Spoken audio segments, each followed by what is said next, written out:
Shalom dan selamat pagi para kekasih Tuhan Yesus Kristus.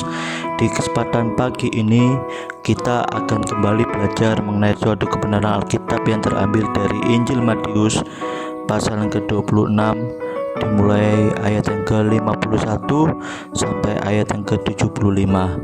Saudara yang terkasih dalam nama Tuhan Yesus, pada kesempatan kali ini kita akan membahas mengenai suatu kisah kematian dan penderitaan Kristus, dicatat secara lebih khusus dan lengkap daripada hal-hal lain dalam sejarah hidupnya oleh keempat penulis Injil.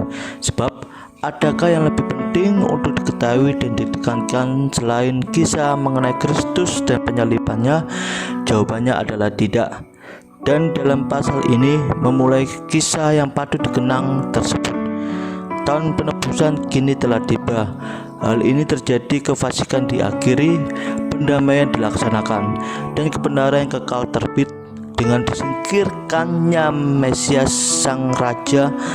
Adegan mengerikan ini diperkenalkan di sini supaya dibaca dengan rasa hormat dan ketakutan yang kudus, sehingga sungguh dalam kesempatan kehidupan ini kita pergunakan dengan sebaik mungkin.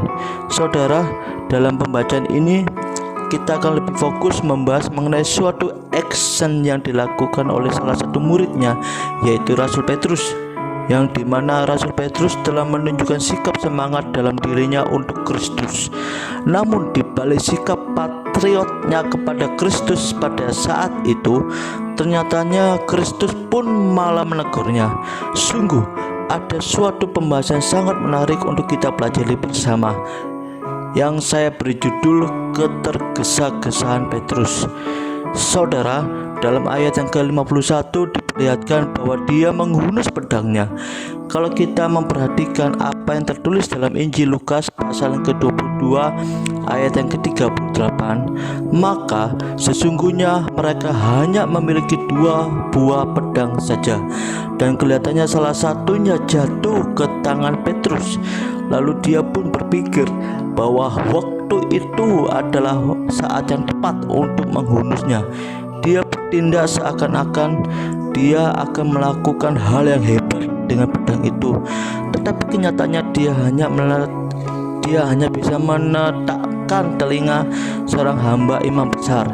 Sepertinya dia bermaksud untuk memenggal kepala hamba itu, karena melihatnya berada paling dekat dengan Yesus sewaktu mereka hendak menangkapnya. Tetapi ayunan pedangnya meleset. Menurut saya, seandainya dia hendak menyerang, sebaiknya dia mengarahkannya kepada Yudas untuk menghukum dia karena bertindak sebagai seorang pengkhianat. Saudara, kalau kita mau memperhatikan akan segala pernyataan dalam mengiringi Yesus Kristus, Petrus sering membuka mulut mengenai segala yang akan dia lakukan bagi gurunya. Bahkan dia bersedia menyerahkan nyawanya sendiri bagi dia.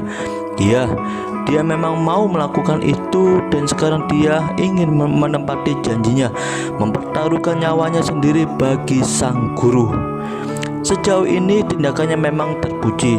Dia memiliki semangat tinggi untuk Kristus bagi kehormatan dan keselamatannya.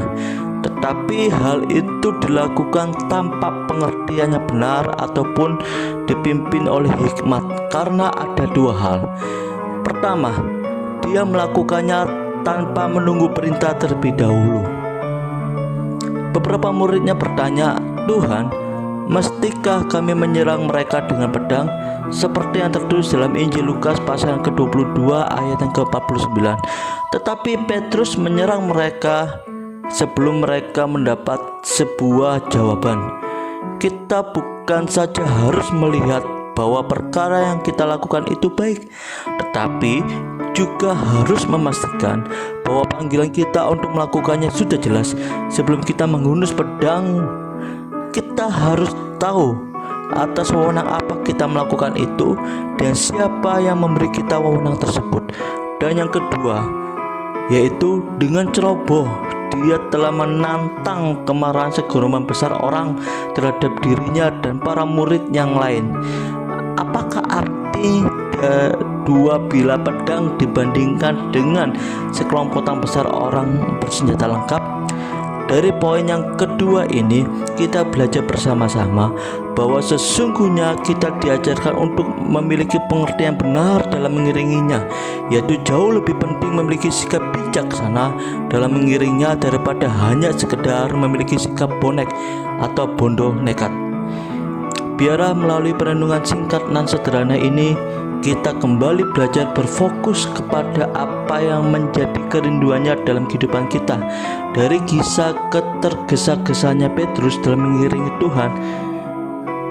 Selamat pagi, selamat beraktivitas. Tuhan Yesus Kristus memberkati kita. Amin.